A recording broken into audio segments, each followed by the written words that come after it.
El país real pasa cara a cara, y no como dos fuerzas que se odian. Se trata de volver a encontrarse en una mesa común, en una casa común, que es la forma en que los pueblos hablamos de destino. Vivir alrededor de algo o de alguien, decía el Papa Francisco, y decía bien, ¿no? Cara a cara no es un versus, es volver a reconocerse, es volver a encontrarse en el otro y es volver a aceptarse incluso en su contradicción. Y como tanto el contragolpe como el cara a cara en Argentina se hace con amigos, en este nuevo proyecto se suma Ernesto Adida. ¿Cómo andas, Ernesto? ¿Todo bien? Soy yo. Hello. Sí, señor, soy yo. Sí, bien, ando bien. Ando bien y tenemos alguien que tiene que ver con esa introducción, ¿eh? Sí, me llegó su libro en el día de ayer, tuve la chance de poder leerlo. Escribe muy bien, ¿eh? Sí. No sé si escribe mejor de lo que pelea o pelea mejor de lo que escribe, pero ¿me explicás de qué se trata La felicidad del pueblo, Juan Grabois? Bienvenido. Hola, muchas gracias. Bueno, augurios para el nuevo ciclo. Francisco decía, la patria es un don, algo que nos regalan, y la nación es una tarea, ¿no? La casa común como unidad de destino, y nuestra casa común está golpeada. Y está golpeada en sus fundamentos básicos, y está golpeada en su sistema de valores, y está golpeada en el alma, porque los pueblos tienen alma igual que las personas. Y por eso la felicidad del pueblo es la felicidad o la posibilidad de cada uno de nosotros de construir la felicidad, que no la puede decretar ningún gobierno, no la puede decretar ningún presidente, pero sí crear las condiciones básicas para que cada uno la pueda alcanzar. Lo que sí estamos, por lo menos como ideal, y lo que no tenemos que perder es el ideal, el coraje y la capacidad de admiración hacia la patria maravillosa que tenemos. La felicidad del pueblo es un ideal, ¿no? Es como está en el dibujo de tapa que hace Santoro, es como esas estrellas que te van guiando por el camino, un camino que se va recorriendo, pero a la estrella no vas a llegar, ¿no? Ese es el ideal. Y también con los pies en esa otra estrella, ¿no? Que es lo que pasa en el subsuelo de la patria, que es lo que pasa todos los días en las pantallas de Crónica, que es lo que en general desde las superestructuras de agendas políticas y de disputa de poder queda desdibujado.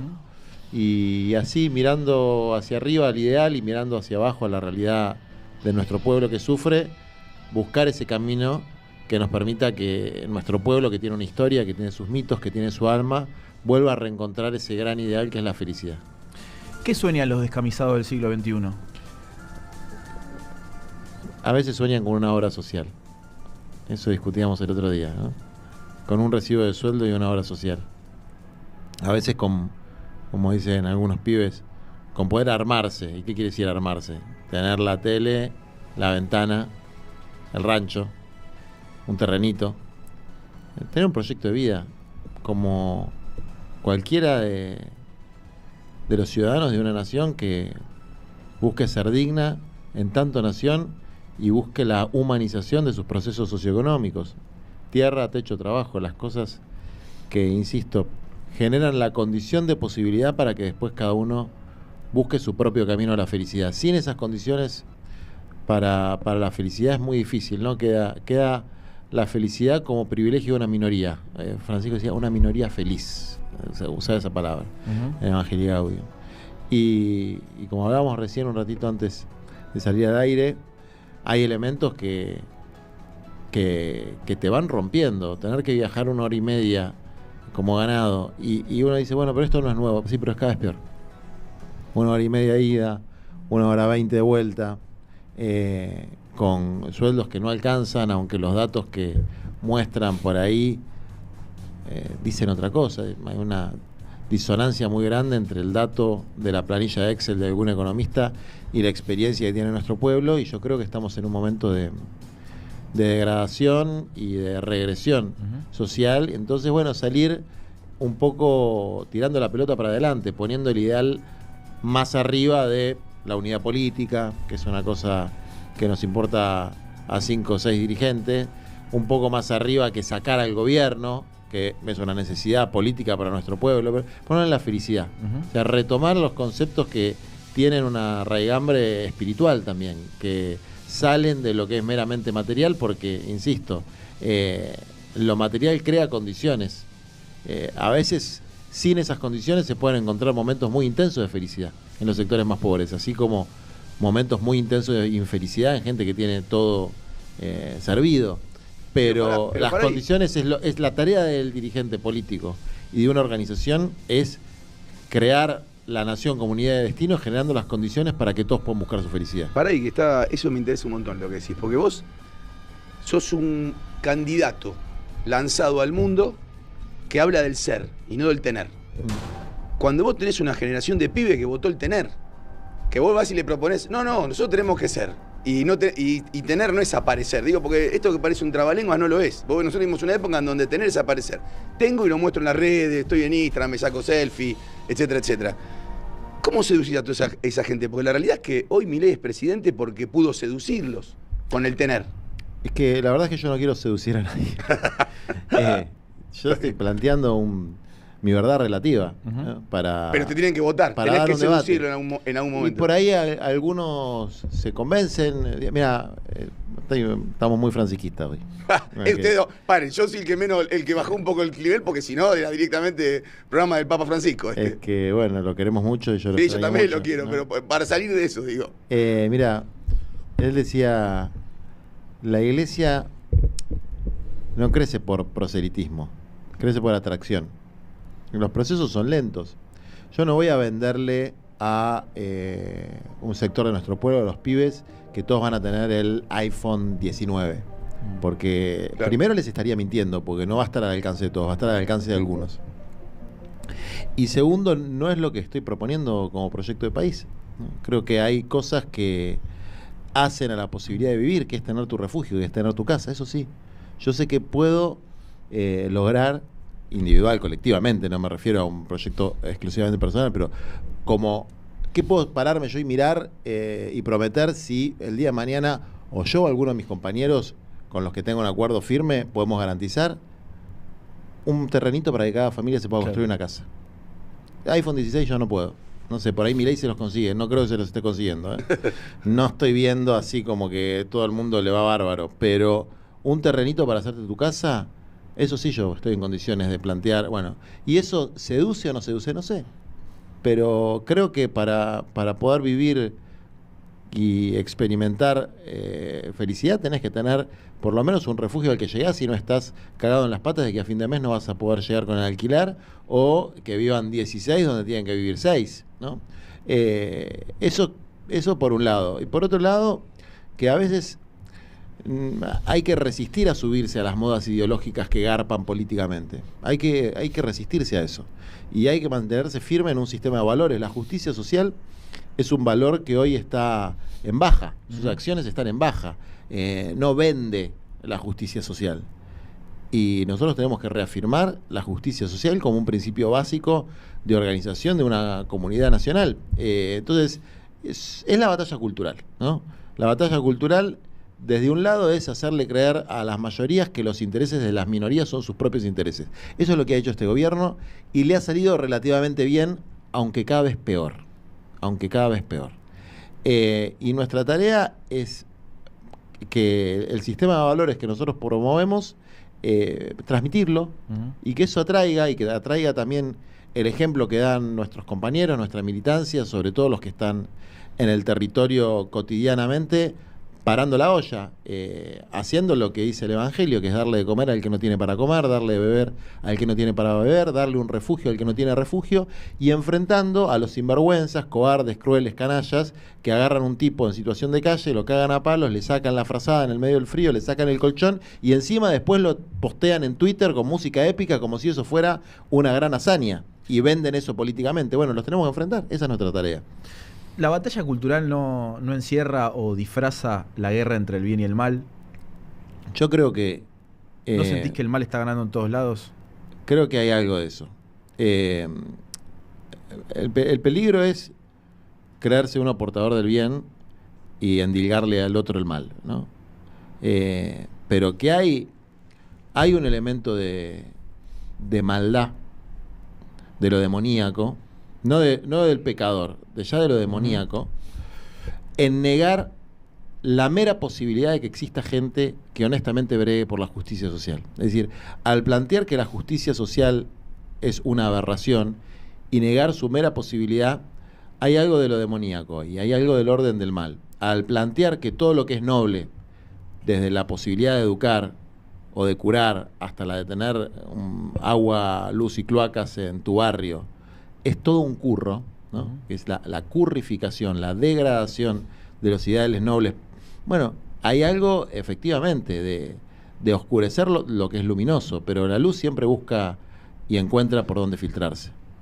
Y nosotros también, los que creemos y tenemos todavía ideales y sueños de justicia, tenemos que tratar de ser una pequeña llama, ¿no? Un pequeño reflejo de esa luz y llevarla de la mejor manera que podamos, con los errores que vamos a cometer en el camino, con nuestras debilidades, con nuestros defectos, pero con constancia, con firmeza y con la convicción de que en algunas peleas somos los buenos. ¿Y no te parece que hay que... A ver, ¿cómo te pregunto esto? ¿Cómo te parece que hay que sacar un poco la Biblia de la discusión política? ¿Sabes por qué digo esto? La Biblia, la religión, lo que fuese. No por no hablar de espiritualidad, sino porque está pasando algo que es que se están tirando de cada lado con mensajes religiosos, ¿no? De un lado tenemos la fuerza del cielo, sí. Alguien que el presidente cita a los macabeos.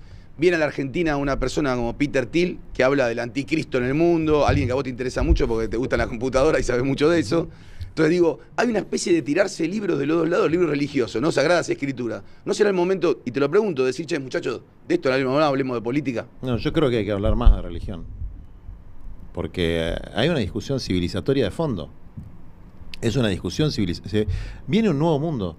Nos guste o no nos guste, viene un nuevo mundo. La cuarta revolución industrial es un nuevo mundo. Así como la segunda revolución industrial, la de la electricidad, hizo que un papa que se llamaba León escriba una encíclica que se llama Rerum Novarum, que era sobre las cosas nuevas. Y el primer subtítulo era sobre la situación de la clase trabajadora. ¿Por qué? Porque había surgido el movimiento obrero, habían surgido las luchas de los descamisados, decíamos en la Argentina, ¿no? Uh-huh. Y esas luchas eran por la jornada de 8 horas, por las vacaciones, por un salario digno, por la posibilidad de hacer convenios colectivos. Bueno, ahora estamos en la cuarta revolución industrial. El nuevo León va a sacar una encíclica dentro de 2 días, que es la Rerum Novarum de nuestros tiempos. Y seguramente alguno de sus primeros subtítulos va a ser la situación de los excluidos. Porque así como el sistema capitalista en el siglo XIX, principio del siglo XX, generaba niveles de explotación altísimos, hoy en el siglo XXI genera niveles de exclusión altísimos. Y es un problema moral, y es un problema religioso. No se va a resolver con política práctica. Se va a resolver con grandes ideales, y todos los grandes ideales tocan lo religioso. Entonces, bienvenida a la polémica. El problema es cuando vos creés que sos el enviado, o que tenés una inspiración divina que te da una revelación absoluta, o que lo que te avala son las fuerzas del cielo. Yo doy un debate desde la fragilidad de mi humanidad, la fragilidad de un espacio que busca generar las condiciones para que cada uno pueda buscar la felicidad, sabiendo que somos limitados, sabiendo que cometemos errores, sabemos que no tenemos la verdad revelada, pero sí, por lo menos en mi caso particular, apelando a que existe algo que está por encima de nosotros, algo que es más grande que nosotros, y que en definitiva es una motivación, porque esto decía Dostoyevsky, si Dios está muerto, vale todo. Y yo no creo que valga todo. No creo que valga levantar a un tipo, ni si te aplaude el 99%, ni si te vota el 99%, levantar a un tipo que está en la calle y meterlo en un celular solamente porque está durmiendo en un lugar que molesta, o agarrar a un pibe que está vendiendo paltas, sacarle sus paltas y decir que es un sinvergüenza porque no tiene el monotributo y porque está jodiéndole la vida a otro, y pegarle y sacarle sus cosas. Bueno, hay inmoralidades, hay deshumanizaciones que las vivimos en el transporte, las vimos en el hospital, las vimos en la escuela, las vimos en la discusión política. Hay deshumanizaciones que hay que enfrentar, y eso tiene por lo menos para mí, ¿no? Tiene un aspecto trascendente. O sea, a Milei le contesta a la Argentina cristiana. Milei creo que tiene en su práctica y en su discurso elementos anticristianos muy fuertes, ¿no? Que van contra del pensamiento cristiano más elemental. Yo veo que hay incluso un coqueteo muy fuerte con eso, ¿no? Bueno, llegó a decir que Francisco era el representante del maligno en la tierra. Después le pidió perdón, cosa que está muy bien, y Francisco, como todo grande, lo perdonó y le hizo una broma. Dijo, bueno, son errores de juventud o algo por el estilo. Le dijo. El problema es que lo que lo llevó a esa conclusión de que Francisco es el maligno en la tierra es precisamente la política que él practica, que es la política de la exclusión, de la deshumanización y de la crueldad. Más allá de lo que sea él como individuo, que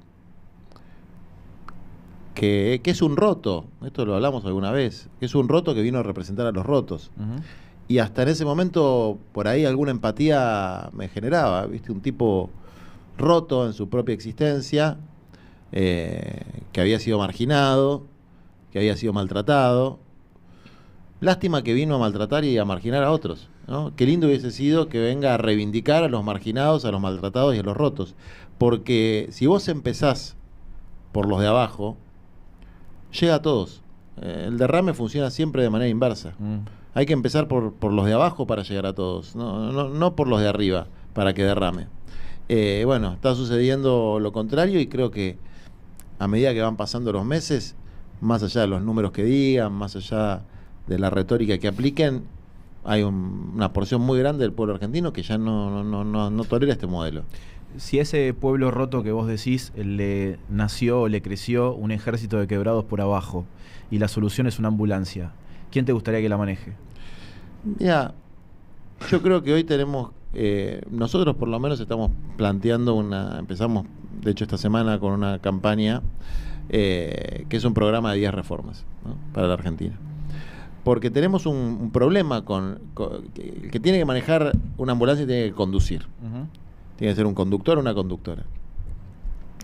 El peronismo, en términos generales, el movimiento nacional y popular, o en términos más generales, los humanistas de la Argentina, tenemos muchos problemas para definir una conducción. En primer lugar, que si querés, la principal dirigente política, o si no querés, la principal, una de las más importantes dirigentes políticas del país, está proscripta e inhabilitada para participar de la discusión. Eso te rompe la posibilidad incluso de disputar la conducción. Porque Pero para. cuando hay alguien que está fuera de juego, no hay juego. Pero hay algo que me pasa muchas veces con el kirchnerismo, que es que son muy reacios a hablar de corrupción. Yo no soy reacio a hablar No, de ya lo sé, corrupción. por eso te presente lo todo con vos, o sea... Pero Cristina es inocente. Que cuando nosotros empezamos en el 2017 y 2018, organizamos Patria Grande, yo, hasta mientras Cristina fue presidenta, fui muy crítico de la situación de corrupción que había, como la hubo en todos los gobiernos y como las habrá en todos los gobiernos, porque la corrupción es inherente a una estructura de poder como es el Estado. El tema es, bueno, combatirla, y el tema es que esté por encima del ideal de la felicidad del pueblo y no el enriquecimiento personal. Pero más allá de eso, mi acercamiento con Cristina fue en el momento de mayor persecución y fue por mímesis de lo que estaba pasando en Latinoamérica, ¿no? Yo había ido a llevarle el rosario del Papa Lula, había estado durante el golpe de Estado en Bolivia, había estado con Correa, es decir, lo que se empezó a dar a nivel hemisférico, que no hay que ser un conspiranoico, hay que tener dos dedos de frente para darse cuenta de que hubo un plan hemisférico de persecución de determinados dirigentes, te gusten más o te gusten menos, son a los que quisieron perseguir y a los que quisieron proscribir. Y en el caso de Cristina, nuestra consigna era Cristina sí, corruptos no. Y hay algunos que se ponían el sayo y se enojaban y se ponían nerviosos y en fin, que nosotros tenemos que reducir a su mínima expresión, porque el mal no se elimina de cuajo. Eso es una tarea que no nos corresponde a nosotros los seres humanos, ¿no? Combatir la corrupción en cualquier gobierno y ser conscientes de que ese mal hace metástasis en el pueblo, no solamente, y sobre todo para los gobiernos que dicen ser populares, porque ahí tiene el elemento adicional de la hipocresía, ¿no? O sea, esto es lo que vemos también con el caso Adorni.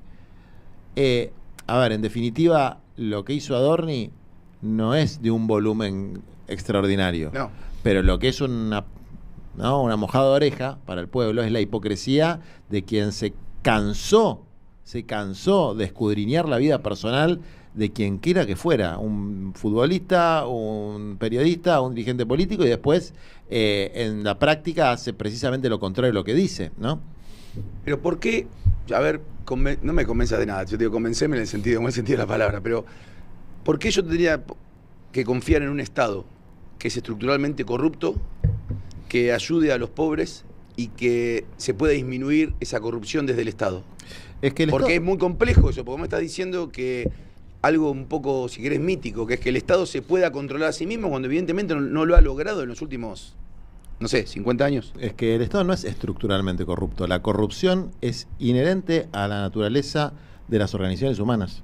Pasa en el Estado, pasa en las empresas, pasa en los sindicatos, pasa en los medios de comunicación, pasa en las cámaras patronales, pasa no hay sector de la vida pública que no tenga elementos de corrupción. Eso es algo con lo que hay que lidiar y hay que combatirlo. Pero hay que entender de que es inherente a cualquier proceso organizativo humano donde se disputa poder, donde se disputa dinero, que es una forma materializada de poder, y que hay que hacerlo de manera consecuente, consistente, pero sin moralina. Pues la moral y la moralina son dos cosas distintas, ¿no? O sea, rasgarse las vestiduras sin hacer absolutamente nada no es bueno, ¿no? No es bueno. Así que eso es lo que pienso yo. Y además, los que vinieron a destruir el Estado, es muy evidente que se han servido del Estado y han usufructuado del Estado para sus propios beneficios, etcétera. ¿Eso tiene que ser así siempre? No siempre ha sido así en la historia argentina. Por eso creo que un buen gobierno se mide por su capacidad de realizaciones efectivas y concretas en la vida cotidiana y real del pueblo, en términos de salud, de educación, de vivienda, de seguridad, y yo no estoy viendo que esas realizaciones efectivas se estén dando. Si vos no haces obra pública, por ejemplo, las rutas en la Argentina, otro tema que no se habla, las rutas nacionales en la Argentina están destruidas. Yo hice un viaje de 5.000 kilómetros, me hice en un autito bien de baja gama, solito manejando, ni bien asumí como diputado, a visitar a nuestra gente. Todo rata la ruta. Después, cuando lo dije en un programa, los chicos de Vialidad me mandaron un informe. Es un desastre, es una catástrofe lo que pasa en las rutas. Después levantarla vale el doble que hacer el mantenimiento. Entonces vos no haces nada. No vas a tener ningún caso de corrupción en las rutas, ¿eh? Cero corrupción, porque invertiste 0 pesos, por lo tanto no hay corrupción. Cuando no haces nada, no te equivocás. El problema es que no hiciste nada. Si vos invertís en salud pública, invertís para que no hay vacunas, loco. Sacaron el remediar. Viene el frío y los pibes no tienen vacunas y los viejos no tienen el remedio del remediar. Sacaron eso. Claramente, no vas a tener corrupción en la compra de remediar si no compras un solo remedio, ¿no? Bueno, el dilema es lograr que el Estado haga, y el dirigente tiene que establecer mecanismos sistémicos para minimizar cualquier grado de corrupción en las líneas que están abajo del el que toma las decisiones políticas. Porque después, en cualquier organización compleja, hay una cantidad de decisiones intermedias que toman miles de actores, que hay que crear sistemas de control, y para eso la inteligencia artificial es muy útil. O sea, las nuevas tecnologías son muy útiles como tecnologías de control de la transparencia de los actos, y si se usan para el bien, digamos, bueno, eso nos va a ayudar. ¿Crees que el mileísmo social va a trascender a la libertad avanza? ¿Qué va a quedar de eso? No sé, es una buena pregunta. Hay una nueva identidad política en la Argentina, eso es claro. Esta cosa que combina un neoliberalismo extremo en lo económico con una actitud reaccionaria en lo cultural, creo que lo que va a crear es que está habilitada la crueldad, ¿no? La habilitación política de la crueldad. Espero que sea muy chica, que se reduzca. Siempre estuvo, pero ahora se habilitó institucionalmente. Es decir, la crueldad y la deshumanización se habilitan institucionalmente y salen del closet. Bueno, ¿a qué vos volver a mandar eso al closet? No sé si vamos a poder. Porque una vez que vos abriste las compuertas para que esté bien y esté de moda ser un reverendo hijo de puta, es muy difícil retroceder con eso. ¿Y en este nuevo pacto social qué no negocias? Por lo menos la concepción de que cada ser humano tiene derechos por el solo hecho de haber nacido en este planeta, que es la concepción básica de la justicia social y del humanismo. Es decir, más allá de tus méritos que son muy importantes y que seguramente te van a permitir tener una mejor posición en la vida. Más allá de tu punto de origen, que tiene que ver con la familia que te tocó el día que naciste, vos por el solo hecho de vivir y de ser un ser humano tenés que poder comer, tenés que poder tener una casa, tenés que poder tener la posibilidad de educarte y de sanarte. Eso no se puede negociar. Hace toda tu vida estuviste en política, ¿no? Sos hijo militante político, pero digo, desde la adultez. Vos ya sos un tipo joven, pero hace muchos años estás en política. Conociste a mucha gente. Sí, conocí a mucha gente. Mucha gente. Decime 3 que no piensen como vos y que estén muy lejos de vos, 3 nombres. Sí. Digo 3 porque es aleatorio. 3 nombres Sí. que están muy lejos de vos y que vos decís, estos 3 son buenos tipos. Y 3 que estén, no cerca de vos, pero que estén dentro ideológicamente dentro de los tuyos, que vos digas, con estos 3 no me comería un asado. Bueno, metes en un problema en personificar. Y bueno, la lógica era esa. Me parece que no te voy a contestar. Me parece que no te voy a contestar. ¿Por qué? ¿Porque no tenés 3 o porque...? No, porque por ahí tengo más de 3 y por ahí tengo menos. No tengo ganas de meterme mucho con nombres. Así que pero pará. voy a tomarme el atrevimiento de decirte no te contesto. Pero pará, hay muchos más de 3. Sí. Hay muchos más. O sea, de 3. conociste mucha gente que ideológicamente sí. no está cerca tuyo y que es mucho mejor persona. Sí. Pero esto es importante porque hay muchos pibes que militan y creen que solamente por ideología... Esperá, te voy a decir algo. Sí. Antes de que Milei fuera presidente, lo contaba Milei, ¿eh? Antes de que fuera presidente y empezar a abusar del poder, porque Milei no tenía poder cuando yo lo conocí. Era diputado, debatía, tuvimos un debate de 6 horas. Entonces, si no fuera por los abusos de poder que él comete, yo tengo empatía con los rotos, porque también, en parte también estoy roto, y acá no nos salvamos ninguno. No nos salvamos ninguno. De hecho, el que está muy bien en una sociedad de estas características, míralo con desconfianza. Porque si estás muy bien, mientras a todo el mundo le va como el ojete, estás muy feliz mientras todo el mundo está mal, no sé, qué sé yo, por ahí tenés un problema de empatía. Pero... por eso te digo, sí tengo 3 o 10 o 15 nombres de gente que está ideológicamente en las antípodas y que me parecen buenas personas, y tengo 289.000 nombres de gente que está en el mismo campo ideológico que yo y me parece una mierda de gente.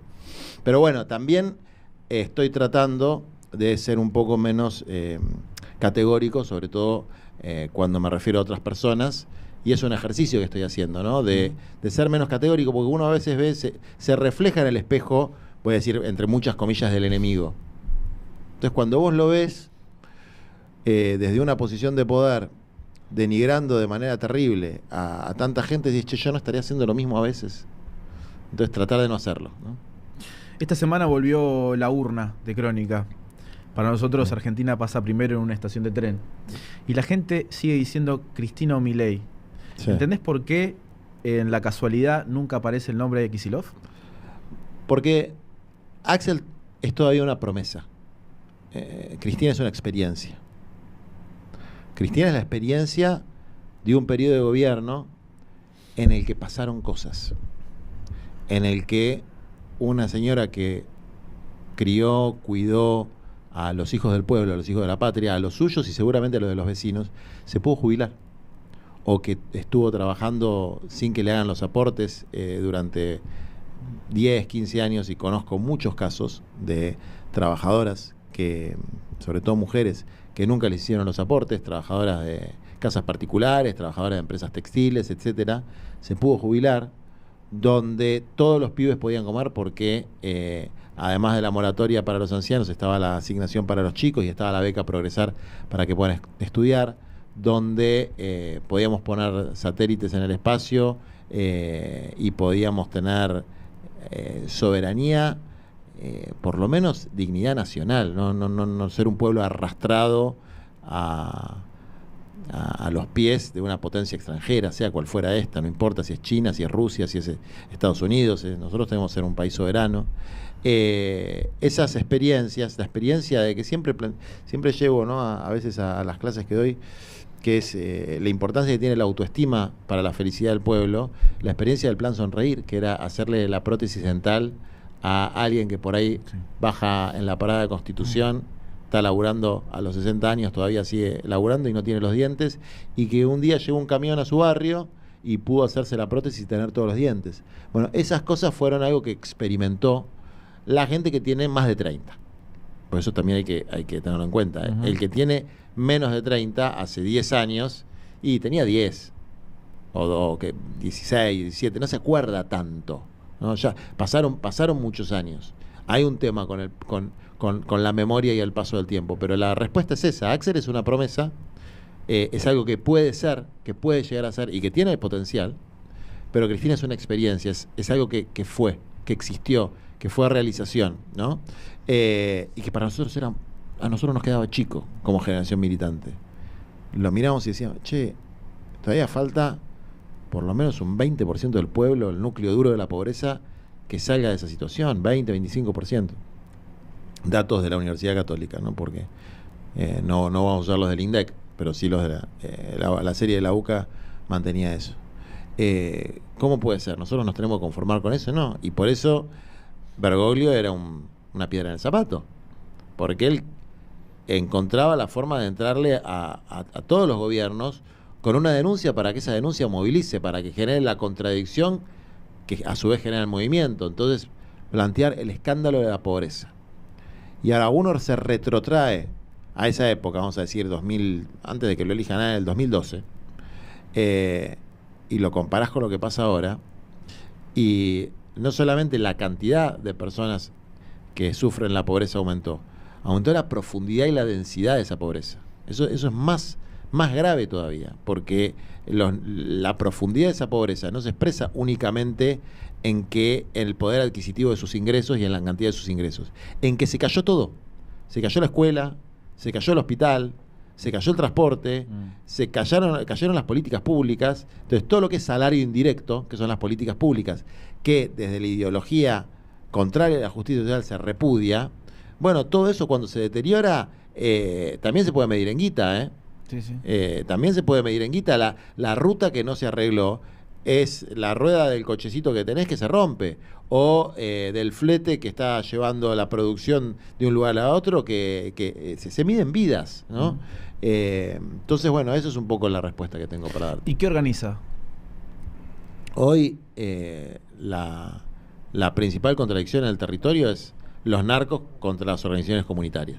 O sea, el narco puede organizar el barrio, puede organizar el pasillo, puede organizar los préstamos, puede organizar la fiesta del Día del Niño, o lo puede organizar la parroquia, o lo puede organizar un movimiento social. Por eso, la agresión tan brutal contra los movimientos sociales, generalizando a partir de algunas situaciones de irregularidad que existieron, como existen también en la iglesia, porque esto es así, digamos, no hay ninguna estructura, ya lo dije antes, no hay ninguna estructura significativa que sea blanca y pura. Eso es incluso sería soberbio plantearlo en esos términos.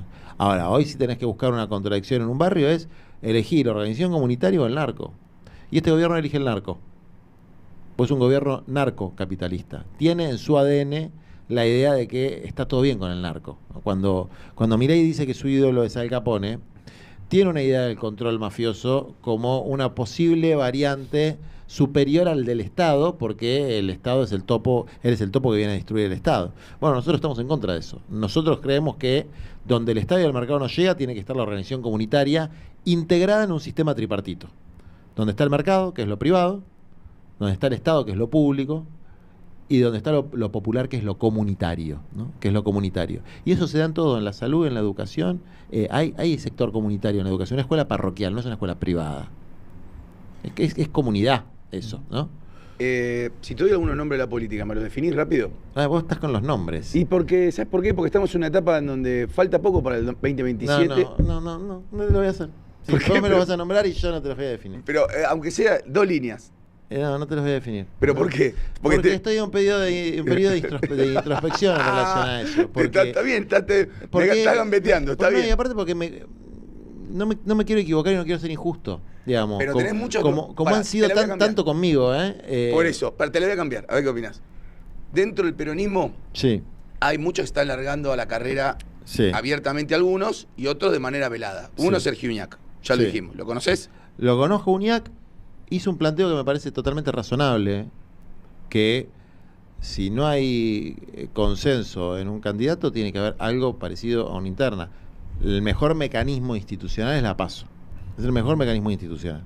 Es un mecanismo que yo creo que funciona. Pero si no es una PASO, tiene que ser otra forma para dirimir internamente un frente que va a ser una coalición muy amplia, que va a abarcar más que el peronismo, que no tiene que ser diluida ideológicamente, pero va a ser una coalición. Y desde luego que hay que dirimir liderazgos.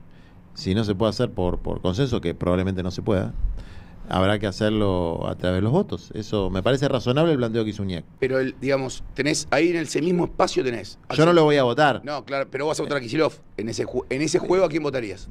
Si existiera una interna entre esos dos actores, lo votaría Axel, pero la interna, si existe entre personas, es porque no nos pudimos poner de acuerdo en el programa. Entonces, pero es probable que exista. Si no nos pusimos de acuerdo en el programa, con algunos compañeros, probablemente yo sea candidato también. ¿Y de la oposición? Sí. Yo te digo, ahí te podría nombrar a Goebbels, que también se está lanzado ante Goebbels, pero todavía no lo ha confirmado, entonces no no lo tengo bien registrado, todavía. Bien. Tengo que estudiarlo un poco. Y de la oposición, ¿no? Sí. Tenés alguien que no dice que va a ser candidata, pero pareciera ser que quiere serlo. Aparte el presidente, ¿no? Javier Milei, que te dejo la apreciación de que vos quieras, ya le hiciste. Pero una es claramente... Villarroel afuera, no puede estar ni cerca nuestro. Alguien que reivindica al terrorismo de Estado y es amiga Astiz, fuera de mi vista. Los compañeros del campo nacional y popular que dicen que hay que peronizarla están absolutamente equivocados, y la plaza del 24 de marzo de los 50 años lo demostró. Olvídate del peronismo un cacho. Sí. Porque muchas veces, hablando sobre la oposición, también se mejora el país. ¿Conocés la vieja frase de Thatcher, que cuando le preguntaron qué es lo mejor que había hecho, dijo Tony Blair? Dijo, esa es la vieja frase de Thatcher. No la sabía. Claro, cuando le preguntaron qué es lo mejor que había hecho, dijo Tony Blair. Bueno, de la oposición, sí. Caso hipotético, vos sos vos el que gana la interna del peronismo, o es Sí. Axel, o él es el que sea, no importa. Sí. Para vos, ¿a quién le haría mejor al país que fuera el candidato a presidente de la oposición? ¿Milei? ¿Patricia Bullrich? ¿Mauricio Macri? Al que le ganemos. Nada, uno me tenés que decir. Al que le ganemos. Miriam Bregman. Al que le ganemos. También la pongo en la oposición, Miriam Bregman. ¿En la oposición a quién? Al peronismo. Hay que ver ella. Hay que ver ella. Algo. No, porque por ejemplo, no tengo nada malo que decir de ella. Nada malo. No, está bien, pero yo te pregunté otra cosa. Te pregunté, no, sí. malo no, te dije. No, ojalá que venga con nosotros. Ojalá que venga vos con sabés que nosotros. es inviable eso. No lo sé. Han pasado cosas tan raras en este país, no lo sé. ¿Fue abogado tuya? Fue abogada mía, sí. Sí. Tenés una relación afectiva con esa, amistosa. Sí, la valoro mucho, sí. Soy una persona que valoro mucho. Tenemos diferencias políticas, ¿no? Sí. Que de hecho ni siquiera tengo ganas de ponerme a hablar de las diferencias políticas que tengo con No, Miriam, está perfecto. Porque es tan enorme. Lo he hecho en otro momento y decís, ¿para qué me pongo a hablar de esta diferencia que tengo con Miriam? Si es tan grande la pelea que tenemos por delante frente a la deshumanización, que hay que tratar de minimizar las discusiones entre nosotros. Entonces cuando vos me propones un juego de nombres, ¿no? Entonces yo digo algo de Axel y no lo nombro Máximo y por ahí y vos. Pero no ha dicho que quiere ser presidente, por eso no te lo nombré. No, pero a lo que voy es, hay tanta sensibilidad en torno a los nombres que me quiero correr de ese lugar. Me quiero correr del lugar y poder plantear quién está de acuerdo con una reforma agraria del siglo XXI. Claro. ¿Quién está de acuerdo con una reforma agraria? No creo que ¿Qué ningún quiere candidato. ¿Qué quiere decir a hoy una reforma agraria? ¿Quiere decir sacarle al chacarero de la tierra? No. Quiere decir, ni Benetton ni Lázaro Báez pueden tener 1 millón de hectáreas en Argentina. No pueden tener un país entero acá. Entonces, eso no corresponde. En Estados Unidos no se lo permitirían. Y no puede haber 25.000 pequeños productores hortícolas que son los que te permiten a vos comer lechuga. ¿Te gusta la lechuga? Sí, ¿Tomate? sí, soy medio un chochán, entonces me Zapallito. gusta todas las cosas que vos me vas a decir, que me gusta la carne, todo lo que hace mal, digamos. Así que no. ¿A vos? Sí. ¿Sos de la verdura? ¿Te gusta la ensalada? ¿Que vos sos medio vegetariano? No, Sos pero me también- gusta mucho la lechuga. Bien, perfecto. Y bueno, los que hacen eso, los que producen eso, no tienen su propia chacrita. Tienen alquileres leoninos, ganan 2 mangos y son 25.000 en todo el país. ¿Por qué no pueden tener ellos también propiedad privada? No pueden tener un terrenito en propiedad privada. ¿Por qué no puede haber 1 millón de lotes para las familias que están dispuestas? Porque nosotros esto lo tenemos totalmente medido. científicamente medido, están dispuestas a irse a más de 30 kilómetros de donde viven hoy, o incluso cambiar de provincia, para tener un terreno con agua, luz, gas, y poder ellos mismos, con su plata, construirse una casita. Eso no se puede hacer. No se puede hacer un nuevo, digamos, proyecto industrial donde no se nos vaya la materia prima por el puerto y podamos industrializar las cosas en origen.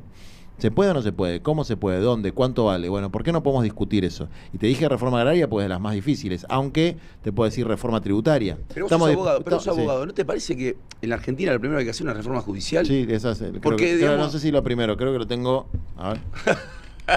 No me fijaré en. A ver, tengo reforma habitacional, reforma industrial y laboral, reforma fiscal, reforma geopolítica, reforma judicial, 5 la tengo.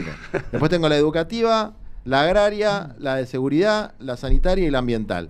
Así que la tengo 5. Reforma judicial. Sí, el Poder Judicial es el poder más mafioso y más ineficiente que hay en la Argentina, pero no solamente por casos de persecución política o de favores políticos, que es la contracara a la persecución política, porque la puerta giratoria que le endilgan, y ahora sí, no importa si es oficialista o opositor, a la política, es que no hacen su laburo correctamente y vos tenés a la mitad de los presos con prisión preventiva porque no hacen los juicios en el tiempo y forma que lo deben hacer, y no hay un sistema razonable para que el que pisó una comisaría por primera vez no vuelva a delinquir. O sea, no es razonable cómo funciona el sistema penal en la Argentina. Y ni que hablar de cuando una doña está pidiendo que le paguen los alimentos, digamos, los deudores alimentarios no pagan como corresponde, y son cosas que están mal porque hay mucha desidia, mucha negligencia y mucha vagancia. Y los jueces y los fiscales muchas veces son corruptos y muchas otras veces son vagos.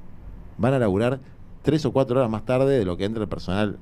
Vos te sentate en la escalinata de Comodoro Pi y agarrá una hojita y poné a qué hora empezaron a llegar los jerarcas de Comodoro Pi y te espantás. Juan, en estos 3 años de gobierno, ¿le reconoces algo a Milei? Insisto, cuando arrancó es que es todo dual, ¿no? Porque él plantea, por ejemplo, de lo último, te voy a hablar de lo último, no te voy a hablar del principio. Él plantea cosas que son verdades a medias, que son las peores mentiras. Él plantea que algunas grandes empresas de la burguesía nacional, venden muy caro lo que tienen que vender. Y en el sector de la indumentaria eso es cierto, la ropa es muy cara. Y en el sector de la metalmecánica, por ejemplo, la chapa para ponerle techo a tu casa, y la verdad que te están cagando un poco con el precio de la chapa. La varilla para la construcción te encarece toda la obra. ¿Por qué? Porque son monopolios. Ahora, la respuesta a eso es abrir las importaciones de manera indiscriminada y destruir la industria nacional. No es la respuesta. Así que vos decís, bueno, pero por lo menos tiene el coraje de enfrentar al círculo rojo. Ese coraje es un elemento positivo. El problema es hacia dónde dirige eso. Porque no lo dirige hacia un desarrollo de una mejor industria nacional sin un poder tan angurriento del círculo rojo. Tiene un círculo rojo que está más arriba que el círculo rojo, que es el círculo rojo norteamericano.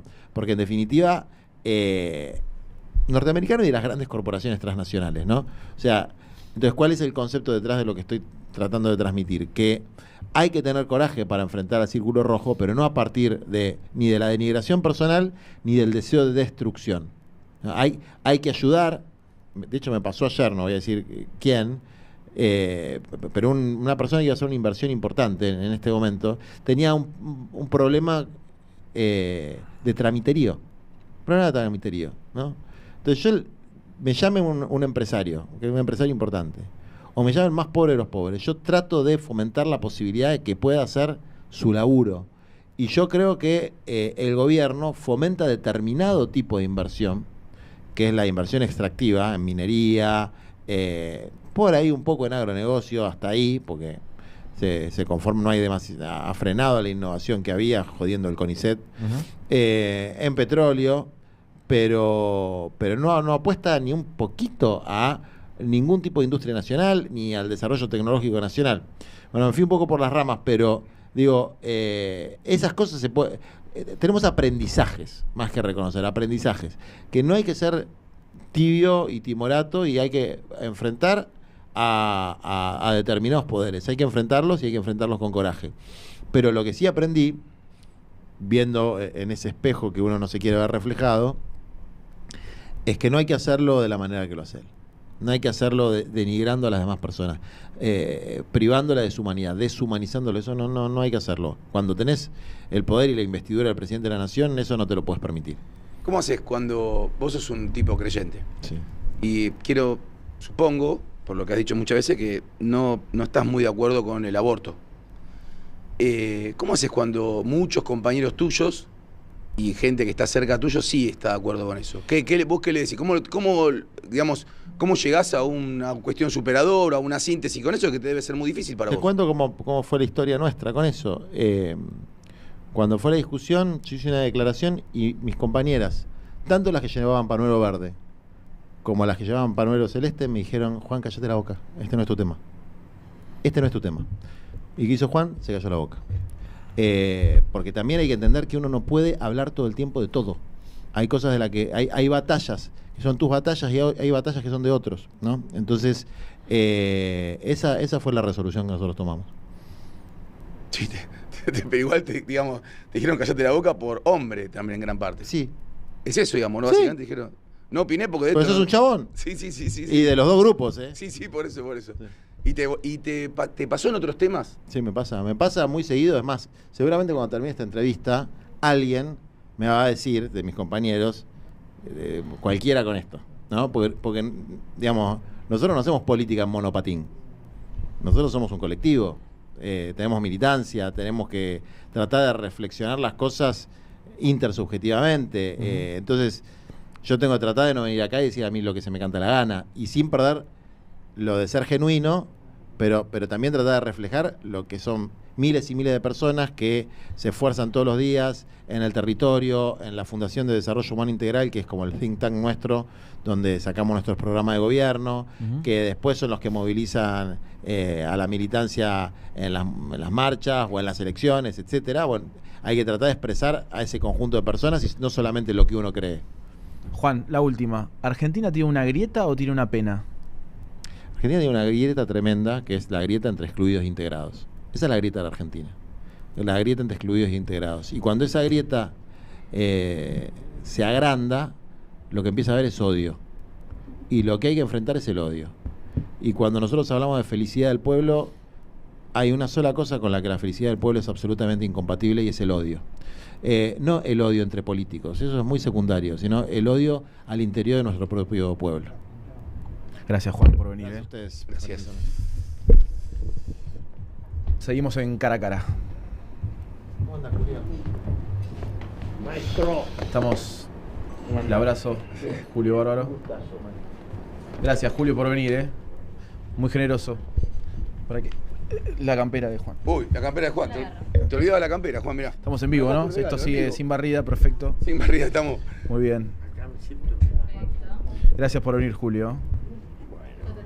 Muy generoso, como siempre. Sí. Escúchame, esto es todo familiar. Sí. Julio era muy amigo de mi viejo. Ernesto Adida, ¿quién habla acá? Ese Pará, pero no digas nada. No, pero no digas nada, esto no digas nada al aire, porque si no, pobre, es familiar el asunto. Fíjate qué casual. Mi amistad con tu padre y con el padre de Juan. Sí, ya sé, por eso decía, porque O sea, viene un abrazo. Yo de Juan soy padrino de bautismo, Mirá. porque la madre es católica y él era judío, y que eligieron que yo sea el padrino, y del padre de él fue mi mejor amigo. Era un psiquiatra de lujo, un intelectual de fuste, pero años y años de amistad. No, pero no salí tan mal, che. Va más o menos. No sé si salí. Hay un bajón en todas las generaciones. De hecho, sabía que ibas a decir usted eso. también tuvo buena relación con los Pedrini. Sabía que iba a decir eso. Los Pedrini también. No, pero Pedrini eran Ferdinando Pedrini fue el que me llevó a ver a Perón. O sea, no era el presidente del bloque. Los Pedrini y Adán Pedrini era un tipo, los dos fallecieron, pero eran dos caballerazos. Chaco tenía políticos de lujo, como era de Olindo Felipe Vittel, el Bicho León. O sea, tenía una... Y después terminamos en este cachivache de Capitanich, que no sabés si... Bueno, dejémoslo ahí. ¿Qué pasó en el medio? Para que eso, lo que estás hablando de algo que a mí me interesa mucho, Julio, que te lo he escuchado muchas veces, pero a mí me recontra interesa. Voy a citar a otro filósofo contemporáneo, Chiche Gelblum, que dice que estamos viendo un apagón cultural. ¿Vos pensás lo mismo? ¿Estamos viendo un apagón cultural? La historia o Dios nos mandaron talento a los pies, jugamos bien al fútbol y no a la cabeza, no piensa nadie. ¿Y por qué crees que es eso? Porque yo me río, pero es trágico. Argentina tiene talento de la cintura para abajo, está Claro. bien Sí, eso. claro. Pero, no, son etapas. Si vos te pones a leer los griegos, vos decís, estos tipos en el siglo IV antes de Cristo tenían este nivel y nosotros tenemos que aguantar a, qué sé yo, al perverso imbécil de Caputín que diga que el riesgo son los cucas, que quiere decir el riesgo de la democracia, dice el payaso. Porque si el riesgo es el otro, si puede ganar el otro, el riesgo es la democracia. O sea, los griegos llegaron a un punto donde Caputo no llegó. Julio, ¿esperás algo de Argentina todavía? Sí. Sí, ¿cómo no voy a esperar? En serio, pero lleno. Marechal decía, la patria es un dolor que aún no tuvo bautismo. Y yo creo en eso. Creo que Alberto Fernández fue la peor decadencia del peronismo. Peor que eso no había nada. Yo lo conocí, tengo 40 años de aguantarlo. Ese sí que era. Así como el padre de Adidas o el padre de Juan eran de primera. Alberto Fernández es el típico mediocre soberbio. Cuando vos mezclas la mediocridad con la soberbia, da imbécil. Punto. No da otra cosa. Y entonces la decadencia del peronismo fue Alberto y la decadencia de la derecha es el boboete. Es el egoísmo en estado puro. ¿Milei es peor que Macri? Sí. No por los daños. Sí, también por los daños. Sí, más que tenía María Eugenia Vidal, tenía... Él se traba cuando aparece Durán Barba y dice esas pavadas. Cuando vos te metes en el discurso adentro porque no tenés nada adentro y ya te llenan y eso es un muñeco. Pero Milei es mucho... Si Macri no tenía esa soberbia, ni ese odio a la gente.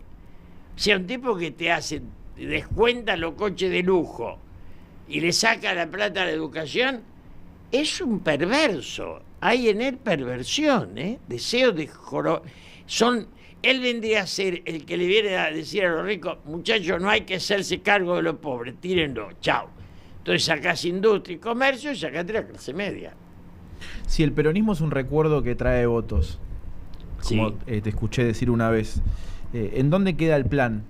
No, el proyecto, las etapas tienen nombre.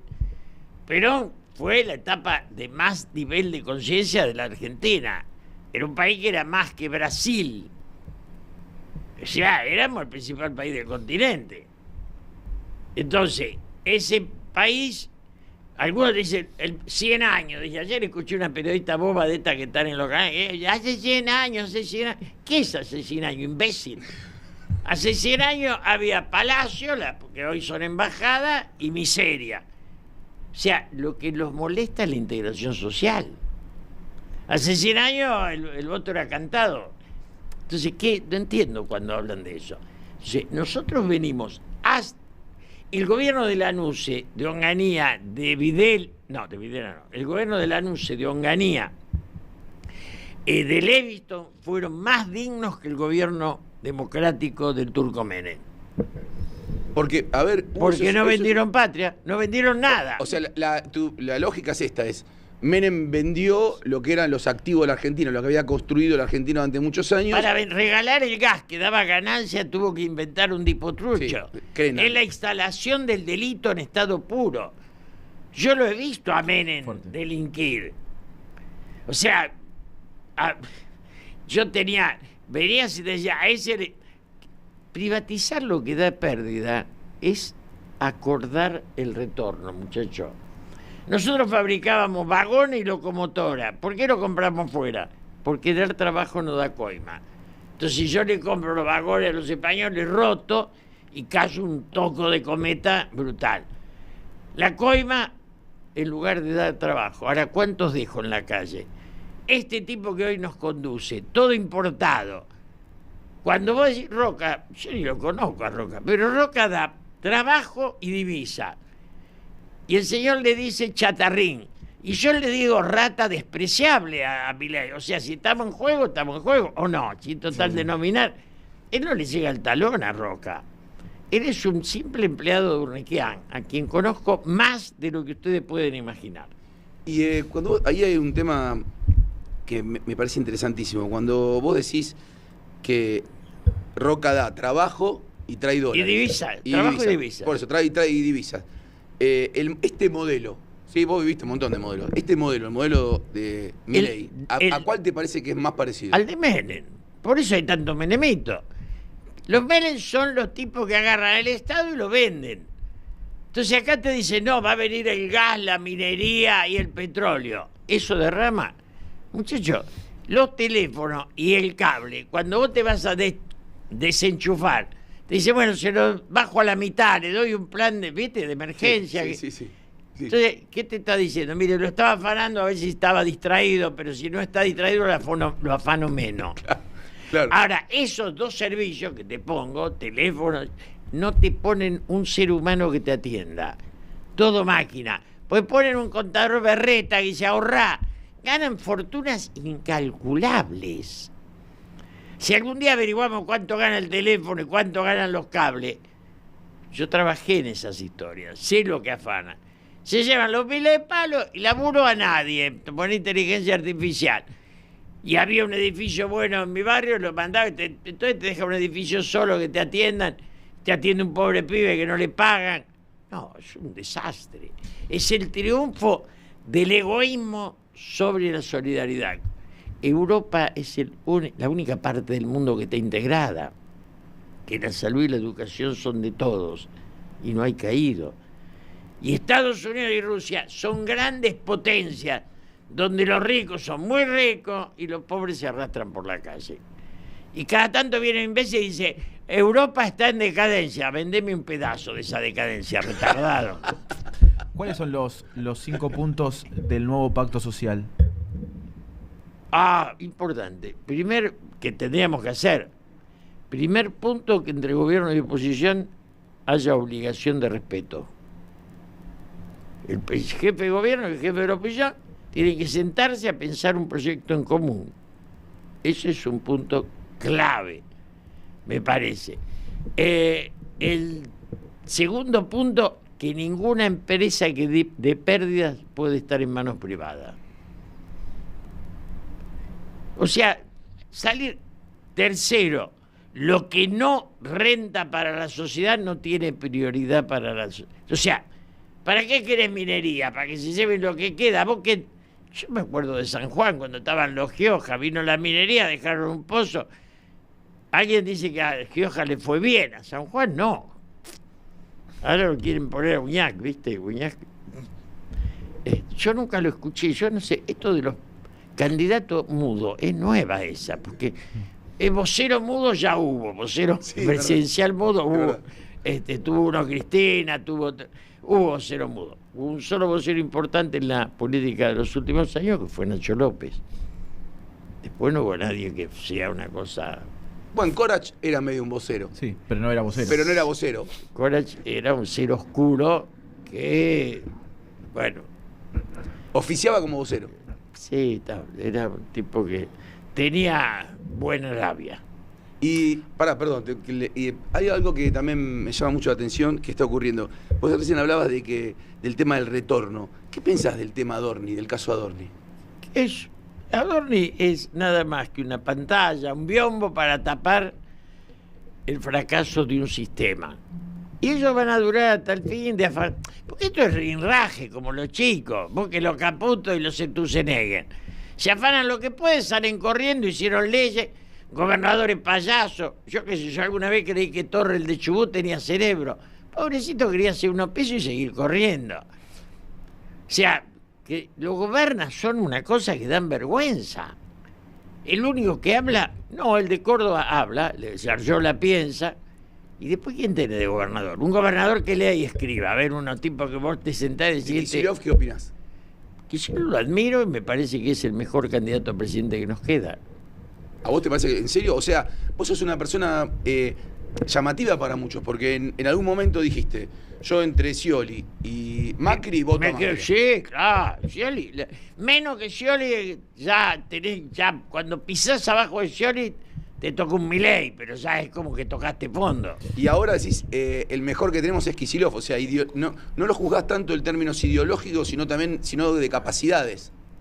Yo lo he visto en las entrevistas, dos con Pañi, lo vi en la entrevista con en América 24, yo lo vi en entrevistas donde el tipo realmente, lo vi el otro día hablando, lo escuché en la Feria del Libro, tiene un nivel al cual el chico Milei no le llega al talón.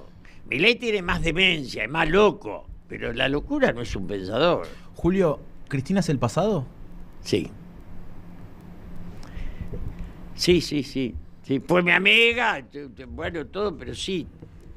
Mirá, con Cristina y Néstor éramos 5. Nos ganó Menem 30-22. Y Menem era el pasado. Y tuvimos que ejecutarlo como pasado. Y después, en una situación que no estuve tan de acuerdo, Néstor y Cristina destruyeron a los Duhalde que los habían llevado hasta ahí, ¿o no? Sí. Muchachos, la única forma de pasar a ser hombre es dejar de ser hijo. O sea, para que el peronismo tenga alguna posibilidad tiene que matar a Cristina. Yo no sé, yo no digo peronismo, digo patriotismo. Ok. Y yo, hoy lo dije en otro lugar, me hicieron... Pero Marechal decía, la patria es una víbora que cambia de piel, la piel vieja debe salir para que nazca la nueva. Eso es, digamos... ¿Y vos crees que lo nuevo, cuando hablas de Kicillof, crees que es lo nuevo? Y no ves, y del otro lado, ¿qué ves nuevo? Porque del otro lado quiero decir del no peronismo, digo, para lo que están viendo, porque parece ser, tuvimos 2 peronistas. Se va a tirar para arriba Patricia. Patricia va a tratar de ser. ¿Y vos, qué opinión te merece vos intelectualmente, Patricia? Tengo demasiados años de amistad. Yo siempre digo, cuando cumplí 50, mi mesa era chiquita y una era ella. Son años de amistad con Patricia. Entonces, como con Juan, yo cuando tengo diferencia me callo la boca. Está muy bien. Porque donde hay afecto yo hago silencio. Pero vos crees que es mucho mejor candidata Patricia que Milei o que otro del ¿Cómo espacio? vas a comparar? No, te lo pregunto a vos. Milei es candidato a un circo. Patricia la viene esquivando bien, ya se les escapó. Ya está, la mandaron al Senado para sacársela de encima, son tan estúpidos que no se dieron cuenta que la hacían libre. ¿Y qué pasa después de un circo? Mira, hay sociedades que de las crisis han surgido vivas. La Europa de posguerra. Muchachos, yo fui a Italia y España cuando eran 2 ciudades más pobres que Buenos Aires. ¿Les entra en la cabeza a ustedes? Sí, ¿década del 60? Sí. Claro. Pero eran mucho más pobres. Ladrones de bicicleta, de Sica. Neorrealismo. El neorrealismo era la pobreza. Y ellos salieron, hicieron un país, la madurez. Aprendieron que de la confrontación no daba nada. Y ahí había, escúchame, ¿cuántos franceses mataron los alemanes para que después se abracen? Ahí había historia en serio. Acá seguimos dando vueltas con los desaparecidos. Yo, que fui diputado con los guerrilleros, la guerrilla era traición a la patria en democracia. A ver, después están los deudos, los caídos, todos los que... Pero la guerrilla en democracia era traición a la patria. Eso es un temazo, Julio. Si los militares están presos, ¿Firmenich tendría que estar preso? Sí. Además, ser nefasto. Antes de ayer en casa, nos juntamos 4 ex guerrilleros y yo, compañeros de toda la vida, porque nosotros éramos lo mismo. Nada más que yo dije, de entrada, yo era un poquito anterior a ellos, como dirigente estudiantil, yo dije, nunca voy a asumir matar. Matar no está para mí. Y sobre eso me planteé y transité. Ahora, digamos, agarro el libro de Bonazo, Recuerdo de la Muerte, eran mis amigos, Abeger de Gregorio, Mendizábal. Eran con los que conviví, con los que participamos los casorios. Entonces, básicamente, decíamos, la traición de Firmenich. Ahí, de los 4 que había, una cuenta que venía en un taxi con su jefa, cuando matan a Rucci, dice, estos degenerados deben haber sido... Y la jefa le decía, esperá un poquito, y cuando llegaron a la reunión le dijo, fuimos nosotros. Pero hay una cosa que yo siempre planteo, ellos mataron a Carlos Mujica. Inventaron el cuento de Almirón, que es un cuento chino que no lo cree ni el loro. Justo en ese caso, como había duda que fueran ellos, vieron al que tiraba. Es maravilloso. O sea, vos decís que Montonero mató a Mujica. Sí, claro. Carlos era mi confesor, ¿eh? No es que lo Sí, conocí. O sea, sí, claro. O sea que porque hay el mito, o si querés, la leyenda es que lo mató la AAA. AAA. Vos decís que no, claramente fue Montonero. Mira, la AAA existió, sí. ¿Quién inicia la destrucción? Los Montos. Los Montos fueron la traición a Perón y la traición a la patria. Ingresan al peronismo asesinando a Aramburu y serán expulsados asesinando a Rucci. Pero cuando vuelve... A ver, yo me encargué del velatorio de los muertos de Trelew, yo solo. Estuve en Trelew 1 mes y medio y traje los 2 primeros aviones. Así que el cuento de la guerrilla a mí no me lo cuentan, los gansos estos que no tiraron ni con gomera. Yo tengo exilio y secuestro. O sea, como página no soy el Botón Berbisky tocando pito. Viste que él anda con el pito y la maraca. Sí. Cuando yo estaba secuestrado, el nene caminaba por la calle de Buenos Aires. ¿Es Botón o no es Botón? Dicen que en palabras de Galimberti, durante la dictadura, Berbisky no le tocaron ni al timbre. Galimba era mi amigo del alma. Pero claro, son todos personajes porque uno empezó chico. Y Galimba, hay mucha gente, Galimba, ni el libro ese que hicieron los pibes, no. Galimba era un aventurero, pero jugaba con el cuerpo de él, no con el ajeno. Julio, ¿es cierto el acuerdo secreto entre Macera y Firmenich para armar la contraofensiva? Es posible. No sé si es cierto, es posible. Pero tampoco Manfroni hace todo. Los conspiranoides, cuando te hacen la conspiración, que queda solo el cable de la conspiración y la realidad no excita a los costados. Hay historias anteriores que serían dignas. Ricardo Rojo contaba que Aramburu, desesperado, le lleva una carta para que Ricardo, que era amigo de Perón, se la lleve a Perón. Porque quería arreglar y a los 15 días lo mataron. Eso lo contaba Ricardo Rojo, como diciendo que en el asesinato de Aramburu había influido parte del poder de Onganía. ¿Y a quién respondía Montonero? Porque lo que vos estás diciendo es una actividad, si vos querés, antipatriótica evidente. ¿A quién respondía? ¿Quién era el que mandaba hacer eso? Más allá de Firmenich, digo, el que estaba arriba de los No, Firmenich líderes. estaba arriba. Anoche contaba una persona, antes de anoche, que decía, estábamos en Florencia y vino la Berger y me dijo, si ustedes no vienen a la contraofensiva, los vamos a matar acá en Florencia. Y estaban tan locos y vinieron. La contraofensiva fue mucho peor que la 3A, muchachos. Porque hablamos de la 3A. ¡Oh, la 3A! Antes de anoche yo di un nombre y nos acordamos de un pibe que figura en la lista de la 3A y lo mataron los Montos. ¿Sabes cuánta gente mataron los Montos? Entonces, los tipos mataban y del otro lado no se podía tirar, porque si mataban ellos eran del lado bueno, si contestaban los otros eran las 3A, que estaban mal vistas. Flaco, yo no se invento un lugar de donde de un lado tiren y del otro aplaudan. No, todavía no. ¿Por qué crees que en el revisionismo de los 70 siempre se excluye al movimiento obrero? No, había pedazos del movimiento obrero. No, pero digo, a la hora de pensar y reinterpretar la década del 70, ¿por qué siempre se excluye al movimiento obrero como un actor definitivo en la lucha contra la dictadura? Fue importante en la lucha contra la dictadura. Tuvo desaparecido Di Pasquale, tuvo desaparecido muy fuerte, digamos, y los 25 fueron peleas. Yo estuve, digamos, la resistencia fue dura y la hicimos. Yo me tengo que ir del país en el 76 porque me cita un milico y me dice, mire, hay 3 listas, una para meter preso, otra para convencer de que se vaya y una tercera que no sabemos dónde van. Si no se va, puede cambiar de lista. Bueno, me fui. Era la lista de los liberos. Después volví y me secuestró Gordon. O sea, pero el sindicalismo peleó un pedazo. Hay otro pedazo que, si me querés preguntar esto, es hijo de la dictadura. Sí, claro. La dictadura dejó algunos personajes, que no los voy a nombrar, pero que son puestos por la dictadura para ser botones de ellos desde aquel tiempo. Si vas a eso, sí. Había Resistente, los 25, Digón, Roberto García, había gente y después estaban los otros, sí, había botones. ¿A quién no perdonás? ¿A quién no perdono? Yo no sé a quién. No, por ahí a Menem no lo perdono. A Menem no lo perdono. A Néstor sí, pero con Cristina no.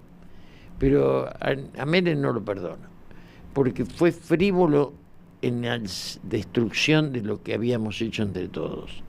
Fue el peor personaje de la historia argentina. Por eso ahora lo heredan, ¿no? Heredan eso de la idea de que en lugar de generar fuentes de trabajo con la industria o con el comercio, lo que haces es agarrar los pedazos del Estado y dárselo a los muchachos. Le das un pedazo a un Nequén con el aeropuerto, le das el otro pedazo. ¿Viste eso? ¿Y qué es lo seductor para vos que tienen los Menem, los Milei? Porque en algún lugar hay algo seductor. No, ¿qué seducción va a haber? No, bueno, pero la gente lo votó en ese momento bueno, y en este. Con algo hicieron, tuvieron una relación con antes de la dictadura, la política tenía que ser derrocada por los golpes militares. Yo fui diputado en el 73, éramos el poder en serio. En el 83 ya había una lista del alcahuete, esto que llaman operadores, bueno, ya. Y en el fondo, en la Argentina, te lo digo por experiencia, si vos no afanás, no sos del club del poder. Nada más, punto. El que no roba, raja. Yo al principio creía, inocentemente, que como nunca iba a sentar una coima, era más respetado. No, hermano, no te saludan más. Porque la coima es la complicidad y también la dependencia. Cuando a mí Menem me mandó el primer sobre con $6.000 y 3.000, 2 sobrecitos con 3.000 cada uno, para mi subsecretario, armé un despelote total. Y yo tomé conciencia, porque esta es la cosa que decía, estos $6.000 son el ingreso al club de la corrupción. Y $6.000 que ahora, viste los números que se manejan ahora, son todos números de 500 lucas, no sé, digo, $800.000, 1, 2 millones. Que en esa época la corrupción de Menem fue una No, más infantil o fue no, la corrupción de Menem fue la corrupción más vender el gas, Victorio Orsi, poner un diputrucho para vender el gas, vender la luz, los teléfonos, la corrupción de Menem fue la esencial corrupción de la Argentina. Después viene todo lo que hicieron los Kirchner, que lo hicieron. Después viene Macri, que no hizo nada, pero tenía 47.000 palos en pesos y lo metió como, viste, como el pastor ese del Chaco, que lo metía peso y salía dólar al otro día. lo materializó en dólares. Lo materializó en dólares. Lo dejó con un deudor enorme, que ni un jardín de infantes hicieron con eso. Cuando vos le preguntás, dice, pero la deuda pero estaba en pesos. No, bueno, pero se afanaron 47.000 palos, giraron la de ellos para afuera. ¿Y vos crees que en los próximos años, yo no te digo darle un mensaje a la juventud porque es demasiado, no te voy a pedir eso, pero cuando vos hablas con pibes jóvenes... No, yo le doy el mensaje. Pero digo... ¿Tenés apóstoles? ¿Tenés apóstoles? Sí, tengo. Algunos molestos, pero tengo. Muy bien. ¿Y qué mensaje le daría vos a la juventud? Si vos tenés un pibe de 20 años... yo le doy siempre el mensaje clarito. El mejor momento para un ser humano es trascender. Si querés vegetar, te vas a Europa, te vas a Miami, si querés ser bobo a Miami para ver vidriera, bueno, eso. Si vos en la vida tuviste el regalo de la opción de devolverle el destino a un pueblo, te tocó la mejor de las posibilidades del ser humano. Elegíla, que después de eso te queda el sueño de haber vivido con un destino. Si la vida tiene sentido cuando tenés un destino de grandeza. Y a nosotros, la pequeñez de todos estos muchachos nos deja la posibilidad de devolver el destino de grandeza. Para un joven, mejor desafío que este no hay. ¿Qué crees que la historia argentina va a titular en el libro que se llame La Cámpora? No, los bobos. ¿Los? Los bobos. Cámpora era bobo, lo que se llamaron Cámpora porque Borazo escribió un libro, el presidente que no fue, y Cámpora nunca existió. Yo hablé con Cámpora, un pobre tipo que nos daba para hablar un rato. Yo te digo una cosa. ¿Y la agrupación crees que tiene el mismo destino? Decime quién piensa. En mi generación nosotros éramos pensadores, pero había pensadores, Hernández Arregui, el Colorado Ramos, Pilim. Yo hoy preguntaba si este edificio es de Crónica de hace muchos años. Sí. Porque si yo venía a Crónica a buscar a Jorge Eneas Pilimbergo, que escribía en su banca, venía a las 9 de la noche, salíamos a cenar juntos. Militante, un brillante, un pensador. Y, digamos, cuando se escribía a máquina, ¿no? Yo creo que Cámpora era un pobre tipo. ¿Y hay algún pensador de la Cámpora? Máximo Kirchner no son cuadro político. No, olvídate, no. Hablemos en serio. Cuadro político es Juan Grabois, aunque yo a veces no coincida. Pero no, O sea que Juan... pasa algo, no sé si lo ves vos en tu generación, vos particularmente, pero vos, le digo en tu generación, que ustedes son personas muy profundas, pero también graciosas, en el sentido que son... Ay, si no le pones humor, Claro, te pero convertís en Jorge Fontevecchia. ¿Qué querés hacer? Pero pará. Pero yo me río porque hay algo como que no sé qué ocurrió, que es que hay muchos militantes de muchos espacios políticos que se volvieron personas sin risa. No sé si vos lo notás eso. Yo lo noto y el humor es la única versión que transita el talento. Digamos, el bruto no tiene humor.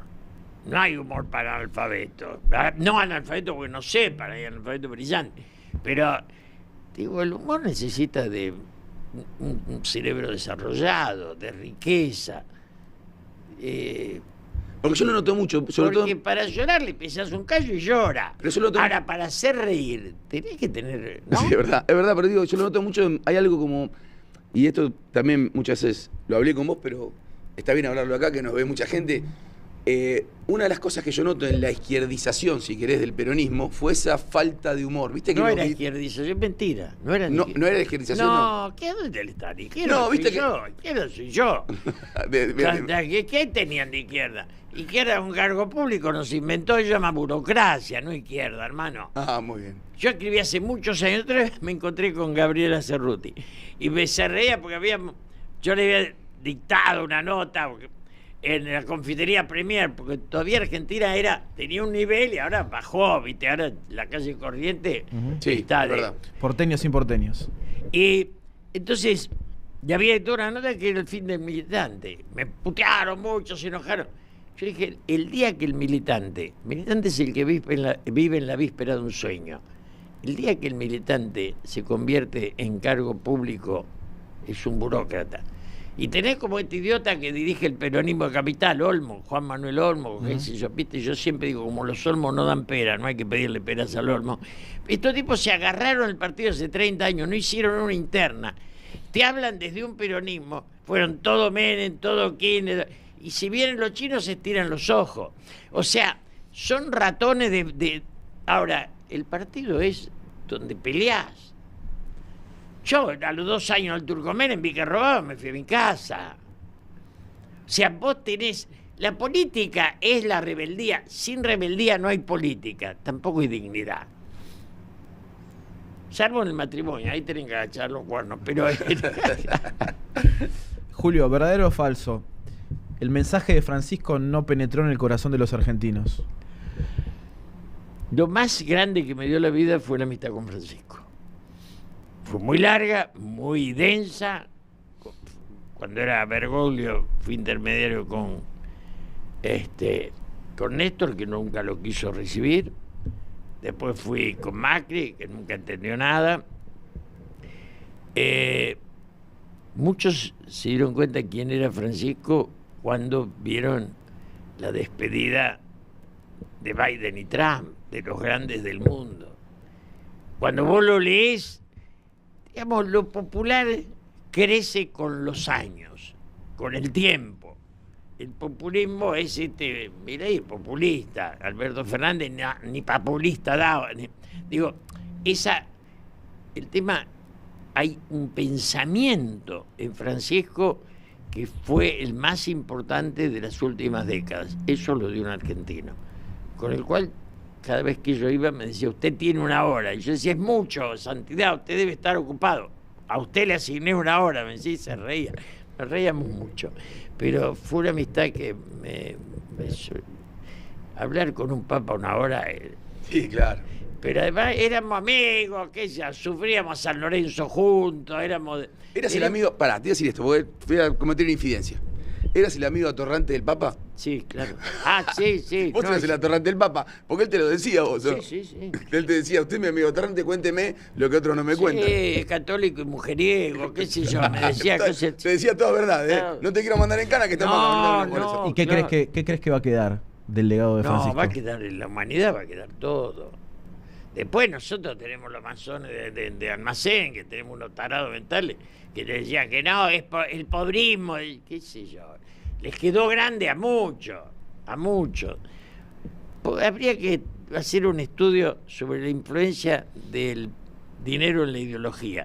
Porque hay cantidad de tipos que eran amigos míos hace unos años, hicieron plata como periodistas, varios de ellos, y se fueron corriendo a la derecha, a la derecha, a la derecha, y ya están al lado de la pared. Vos sí, cuando vas ganando guita, ¡Claro! la tenés que cuidar y te A vas ver. corriendo hacia el otro lado. Sin hacer sin No, ser sin agresivo. sí. Majul era mi amigo, le enseñó a jugar al padre a Carmela. Yo no sé si hoy tendría para hablar con Majul. Tengo Majul porque, por ejemplo, Ricardo Roa no querría ni hablar, ya no tengo nada que ver, era peronista, después se hizo esto que es, ya está, eso no me interesa. Los tipos que, digamos, los tipos que se cambiaron de clase, esos son los que no, ¿viste? Porque son, digamos, yo creo que ser, no peronista, pero es una etapa, ser patriota es sentirse para los demás. Y ser gorila es creerse más que los demás. Es una definición fuerte esa y te voy a decir, te voy a traer otra vez a la política, porque me interesa qué pensás. ¿Vos crees que Milei reelige?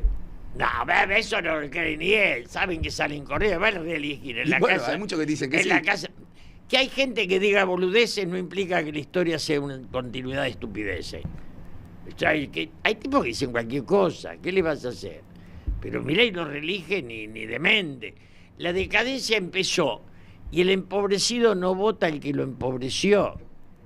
Lo que pasa es que estaban huyendo de Alberto. Yo también quería rajar de Alberto Fernández.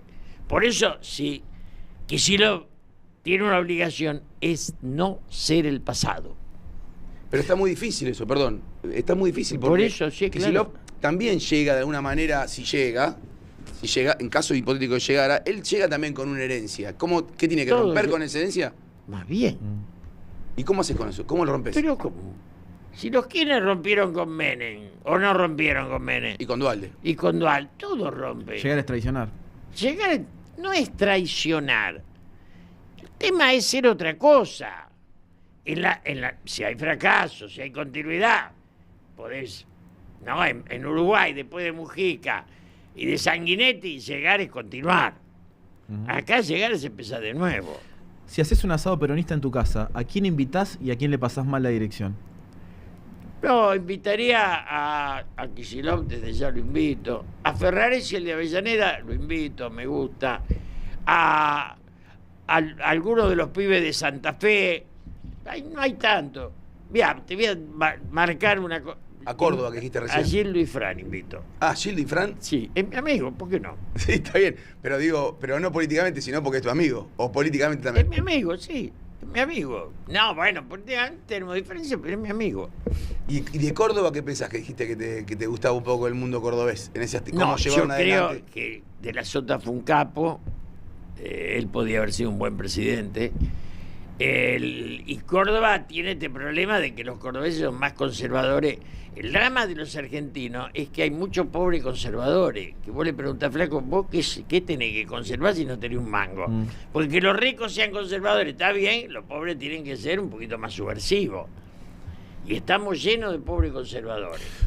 ¿Por qué crees que el antikirchnerismo es una identidad política y cultural tan fuerte? Porque el kirchnerismo es un desastre. Yo fui amigo de Néstor y Cristina, el kirchnerismo fue un desastre. Néstor yo tuve los 4 años de Néstor al Confer, ya al tercero nos dejamos hablar. Y cuando subió Cristina me fui o me fueron, lo mismo. Es como los matrimonios, pero Cristina... ¿Por qué con los matrimonios? ¿Para que tirás muchas cosas? Porque no sabés si te vas o Porque- te fueron. Claro, si en ¿Qué, los los matrimonios matrimonios no te pasa eso? separaste, te fuiste o te echaron, y nunca sabés cómo es. Es un debate. Es verdad, es verdad. Del cargo político tampoco. Te echaron Nah, para que te sublevaste. la mayoría de veces te vas. Si sos honorable, te vas. En el matrimonio y en la política, ¿o no? Sí, a mí me echan. Usted separado, no, abandonado. Bueno, ya es otra. Muy bien. Está bien. Es un nuevo concepto. Muy bueno y muy usable en la Sí, modernidad sí. para mucha gente. El abandono. Cerralo vos si querés. No, no sé qué decirte, Julio, te conozco hace tantos años. A mí lo que más me importa de lo que vos hablás, que a veces me conmueve cuando lo decís, que me conmueve cuando lo decís, que es que lo quiero volver a escuchar porque me parece que es algo importante, que vos decís que hubo otra Argentina que fue muchísimo más próspera que esta, porque hay todo Como mucho más poco. más próspera, mucho más... Perdón, en los 70, con la NUCE, ya empieza peronismo, no peronismo, cuando le tienen un cachet. En los 70, con la NUCE, con Leviston, la Argentina no tenía deuda externa. Cuando cae Isabel, 6.000 millones. No tenía inseguridad. Yo esperaba el tren a las 10 de la noche, venía el tren, todavía no se había afanado el tren, el Turcomenem. Y, digamos, no tenía desocupación, 5%. No había caídos. Los números son los números que van a... Discutan la NUCE, Leviston. Después empiezan con Perón, con Gelba. Como no le da la cabeza por algo tan complejo, hay que sacarlo. Lo llevas a Onganía. Entonces, para que se planten ahí, no digo a Frondizi, porque ya les queda grande Frondizi. Sí. Ilia ni hablemos, la decencia les parece. ¿Qué pasa con Kicillof? Yo lo he visto a Pañi y Malamud decir, es un hombre que todos le reconocen su decencia. Esta es una definición política que la Argentina no tiene en otros casos.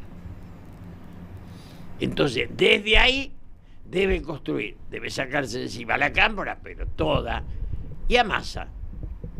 Massa para mí no aporta nada al peronismo, absolutamente nada.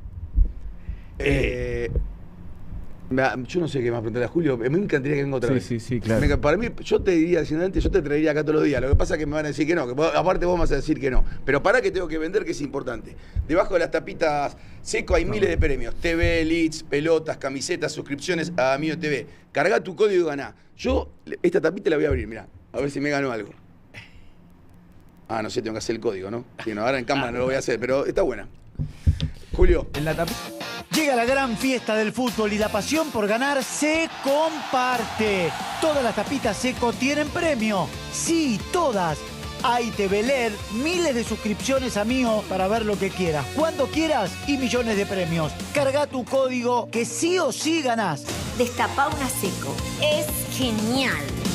Con Seco y Mío, sacate las ganas de ganar.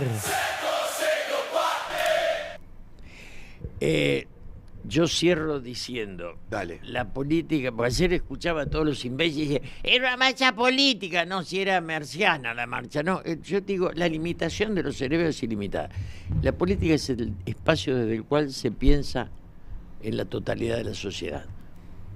La política es el romanticismo, es el amor a la patria. Que esté degradada, yo insisto, si la prostitución no mató al amor, la corrupción no va a matar a la política. La política es para soñadores. Y transitar la vida como un soñador es lo mejor que podés elegir. Gracias, Julio. Ha sido muy generoso por venir, ¿eh? A cara a cara. Y no me avisaste que estaba Dida. No, pero bueno. La seguimos después. Hasta luego.